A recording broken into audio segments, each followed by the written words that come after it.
भाई ये अपना रील का क्वालिटी इतना गिर क्यों गया है? मेरे को एडिटिंग नहीं अच्छा लग रहा है। कम रील्स जा रही है, एक तो बहुत अपना जितना जाना चाहिए उससे भी कम जा रहा है। लेकिन हायरिंग अपन करने वाले थे ना, क्या हुआ? क्लोज नहीं हुए क्या? रचिता से पूछो ना। भाई रचिता को देखा है क्या? बाहर है। तू यहाँ बैठी है, पूरे ऑफिस में ढूंढ रहा हूँ मैं तेरे को। कहाँ भाई? 1 महीना हो गया मेरे को 5 एडिटर का एप्लीकेशन देके, अभी तक एक भी एडिटर लॉक नहीं हुआ। मतलब क्या प्रॉब्लम आ रही है?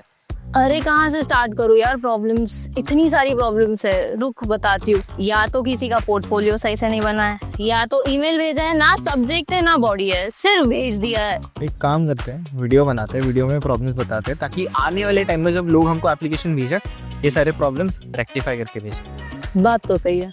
Let's go. सो मेरे प्यारे भाई और बहनों, आपका स्वागत है इस वीडियो में। और इस वीडियो में आज हम जानेंगे कि कौन सी 3 चीज़ें हैं जिसके बेसिस पे आपका जॉब एप्लीकेशन बहुत इजी हो सकता है, और वो कौन से फैक्टर्स हैं जिनके बेसिस पे या तो आप सिलेक्ट या रिजेक्ट होते हो। और इन 3 पॉइंटर्स में से सबसे पहला पॉइंटर है आपका पोर्टफोलियो। और पहला रीजन किसी एडिटर भाई या बहन का हायर ना होने का है ये। भाई यार पोर्टफोलियो देख, इतने वीडियोस को एक साथ भेजेगा कैसे चलेगा? अब थोड़ी तुम हर वीडियो पे जाके क्लिक करते रहोगे। सही बात है। यहाँ पे क्या करना चाहिए?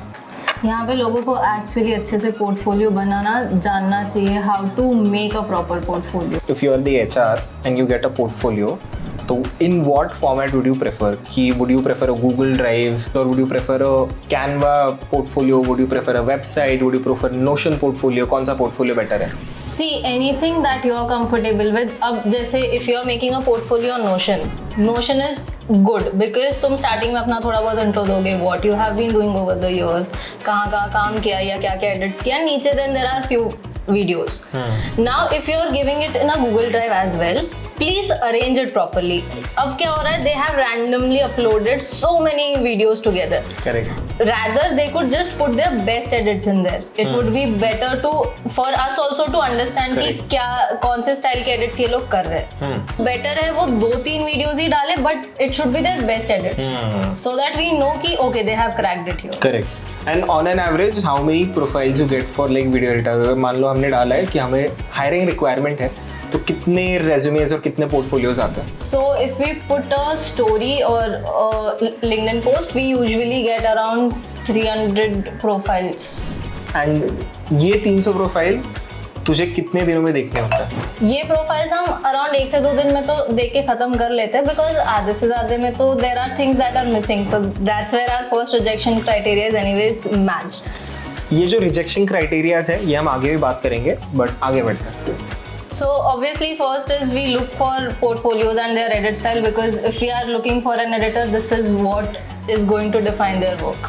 तो पोर्टफोलियो के कंक्लूडिंग पॉइंट्स ये हैं। बहुत सारे एडिटर्स को ये लगता है कि अगर उन्हें वेबसाइट पे अपना पोर्टफोलियो बनाना है तो उन्हें डोमेन खरीदना पड़ेगा और उसमें थोड़ा खर्चा जाएगा। तो instead of buying a website, आप नोशन या कैनवा जैसे प्लेटफॉर्म्स को यूज करके अपना एक अच्छा पोर्टफोलियो बना सकते हो। बट अगर आपको वो सब नहीं करना है और अगर आपको अपना गूगल ड्राइव भी बनाना है, तो make sure your best of the edits are in those drive and the drive is well organised. कि short form content, long form content, podcast, trailers, whatever you have done, properly organise रखो। क्योंकि अगर 2 दिन में 300 resumes और portfolios देखने हैं तो आपके रिजेक्शन के चांसेस बहुत ज़्यादा बढ़ सकते हैं अगर आपने एक अच्छा ऑर्गेनाइज पोर्टफोलियो नहीं भेजा तो। और अगर आपको चाहिए कि हम एक डिटेल्ड वीडियो बनाएं पोर्टफोलियो एनालिसिस के लिए कि क्या अच्छा पोर्टफोलियो होता है और कैसे बनाना चाहिए, तो आप कमेंट कीजिए पोर्टफोलियो कमेंट्स में। अगर आपके बहुत ज़्यादा कमेंट्स आए तो हम एक डिटेल्ड वीडियो ज़रूर बनाएंगे।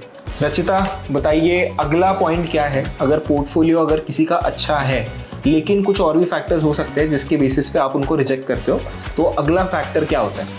सो एडिटर्स के लिए ऑब्वियसली पोर्टफोलियो बहुत इंपॉर्टेंट है, but writing an email and in a proper format is much more important.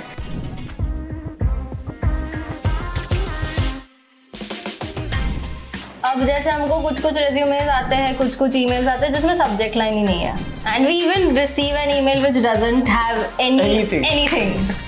तो अब हम क्या करें इस ईमेल का? उसके अलावा then we get emails where they have just written a whole bunch of things एक ही साथ। The email is not in paragraphs. So if you see so much text एक साथ, you're not going to read it. So obviously that's going to be a reject. Correct. And there are at times people just forget to attach their resumes. Like how can you forget to attach your resume? That is going to define Correct. what you have done. Correct. अब we understand कि at times तुमने email लिखते लिखते you forgot, but तुरंत you can just attach the resume, but at times people just don't. Like वो वापस जाके recheck भी नहीं कर रहे जो उन्होंने email भेजा है. Absolutely. अब इसमें हमें ये भी प्रॉब्लम आती है. At times we shortlist the candidates, we send them the email with the assignment. Now they don't check their emails. Oh. So there have been times where it's been like the deadline has crossed and we do a follow-up call कि हम उनको call करके check करते हैं कि is there any problem, why haven't you submitted, and they're like, oh I forgot to check the email. भाई तो मतलब जॉब के लिए अगर अप्लाई कर रहे हो तो Yeah. you need to be punctual to at least check your emails. That's what I remember कल या परसों ही वो talking to somebody कि किसी ने email ही नहीं देखा है और उनको हमने assignment already भेज दिया है. So it happens a lot. See, we completely understand कि there is some family emergency and there are people who have replied back to us saying कि hey, not able to submit it on this date, can we extend one more day? And we are open to it. But if you are not checking it, अगर तुमने पूरा enthusiasm and everything you have put in sending the email and उसके बाद अगर तुमने follow up check नहीं किया है, तो there is no point of it. Absolutely. And it is a carelessness that you have shown कि Correct. तुमने check ही नहीं किया. Correct. So that's also one major factor where we feel people need to work on it. Correct. तो अगर मेरे भाई या बहन आप एक वीडियो एडिटर हो और अगर आपको ईमेल लिखना है तो ईमेल में एक सब्जेक्ट लाइन हमेशा होना चाहिए. आपका जो बॉडी है ईमेल का वो प्रॉपर्ली स्ट्रक्चर्ड होना चाहिए. अगर आप बहुत ज़्यादा टेक्स्ट डालोगे और क्योंकि not just her but in general भी आप कहीं पे अप्लाई करो तो बहुत सारे रेज्यूमेज होते हैं, बहुत सारे ईमेल्स होते हैं. तो अगर आप एक स्ट्रक्चर्ड फॉर्मेट में ईमेल नहीं डालोगे तो आपके चांसेस रिजेक्ट होने के या नोटिस होने के बहुत कम हो जाते हैं. तो आपको एक स्ट्रक्चर्ड तरीके से ईमेल का बॉडी भी लिखना चाहिए और उसके साथ साथ मोस्ट इंपॉर्टेंट आपका रेज्यूमे और आपका पोर्टफोलियो ईमेल में अटैच्ड होना चाहिए. अगर आप भूल जाते हो तो तुरंत रिप्लाई करके उसी पे वापस से भेज दो. लेकिन अगर आप ये सब नहीं करते हो तो इट इज़ वेरी अनलाइकली कि आपका किसी भी कंपनी में सिलेक्शन होगा. So हम रिसेंटली एक इंटरव्यू कर रहे थे, उस बंदे से हम क्वेश्चन पूछ रहे थे और वो वन वर्ड में आंसर दे रहा है. Like how can people give just one word answers? क्या पता लोग यार क्या क्या करते हैं इंटरव्यूज में. और भाई और बहनों हमारा अगला पॉइंटर है कम्युनिकेशन स्किल्स. अगर आप एक वीडियो एडिटर हो तो मोस्ट ऑफ द एडिटर्स जो हमने देखे हैं वो होते हैं इंट्रोवर्टेड. लेकिन जब आप एक ऑफिस कल्चर में जाओगे, आप जब ऑर्गेनाइजेशन में ज्वाइन करोगे तो आपके साथ साथ वहाँ पे 50, 100, 500 लोग भी हो सकते हैं जिनके साथ मिलके आपको काम करना है. तो आपके कम्युनिकेशन स्किल्स ऑन पॉइंट होने चाहिए और इसका टेस्ट होता है आपके इंटरव्यूज़ में. तो इंटरव्यू में आपको कुछ कुछ चीज़ें ध्यान में रखनी चाहिए और उसमें से पहली चीज़ है the language that you communicate in. बहुत लोगों को ऐसा लगता है कि यार मुझे सिर्फ इंग्लिश में ही इंटरव्यू देना है और तभी जाके मैं इस जॉब रोल में सिलेक्ट होऊंगा. लेकिन अगर आप हिंदी में ज़्यादा कंफर्टेबल हो तो आप आपके रिक्रूटर से हिंदी में बात करो. अगर आप इंग्लिश में कंफर्टेबल नहीं हो तो आप शायद से आपके थॉट्स उतने अच्छे से कन्वे ना कर पाओ.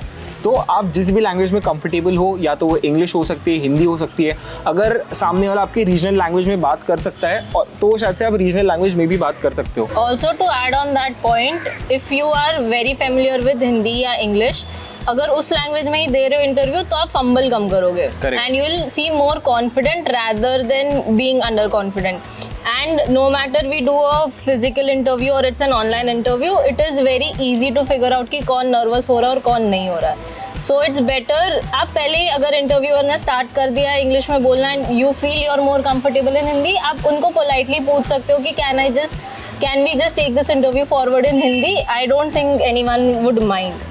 सो सेकेंड मेनली ये भी होता है कि जब तुम किसी को डायरेक्ट क्वेश्चन पूछ रहे हो, दे आइदर उनको अगर आंसर नहीं पता है तो they take you all around the world, which is not needed. You don't need to bluff. If you don't know, you can just be like इसका आंसर मेरे को नहीं आता and you can move forward with that. And if you know, be very direct with your answers. क्योंकि if you are taking the interviewer round and giving long answers just for the sake of it, the interviewer will know कि you are bluffing. So it's better to not give a very long answer, but also don't keep it to one word answers. Because then the interviewer also will be confused कि और क्या ही questions पूछे. तो conclusion ये है कि आप जिस भी लैंग्वेज में कंफर्टेबल हो उसी लैंग्वेज में इंटरव्यू दीजिए। और सेकंड है, ब्लफ बिल्कुल भी मत करना। Instead of bluffing you can say this. So tell me one thing, how would you navigate a situation where there is difference of opinion between you and your manager? I kindly apologize, sir. I don't know the answer of this question right now, but I will make sure that I will learn it and understand it if given a chance. तो अगर आपको किसी सवाल का जवाब नहीं मालूम है, that's okay, because not everyone is aware of everything. It's okay, अगर आपको नहीं पता है, be honest about it. I don't think any interviewer will mind. और अगर किसी को भी कोई भी चीज़ नहीं आती है ना, आई थिंक उनमें वो एक्साइटमेंट होना चाहिए, वो सीखने की जो ड्राइव है ना कि I want to learn something what I don't know, वो होना चाहिए। अगर आप में कुछ भी सीखने की चाह हो ना, तो you can acquire anything. Whatever I am doing today, I didn't know it 3-4 years when I joined, but I consistently kept learning it. Same is with you and same is with everyone, those who have joined us. So it doesn't matter if you don't know anything, but you should have that zeal to learn a lot of things and seek more experiences. तो दोस्तों, अगर आपने ये 3 चीज़ें implement कर ली तो आपके chances एक job मिलने के बहुत ज़्यादा बढ़ जाएंगे और जो आपके reject होने के chances है वो बहुत कम रहेंगे। और इन 3 चीज़ों के अलावा बहुत सारी चीज़ें होती है communication skills में, soft skills में, जो आप अप्लाई करके जॉब के चांसेस आप डेफिनेटली बढ़ा सकते हो, आपके हायरिंग के क्राइटेरियाज डेफिनेटली फुलफिल कर सकते हो। तो अगर आपको और डिटेल में जानना है कि कम्युनिकेशन स्किल्स में क्या क्या चीज़ें इंपॉर्टेंट है to secure a job specifically in video editing, तो हमने इन सारी चीज़ों को हमारे कोर्स में इन डेप्थ में कवर किया है। तो join video editing mastery by BA Biceps Skill House right now.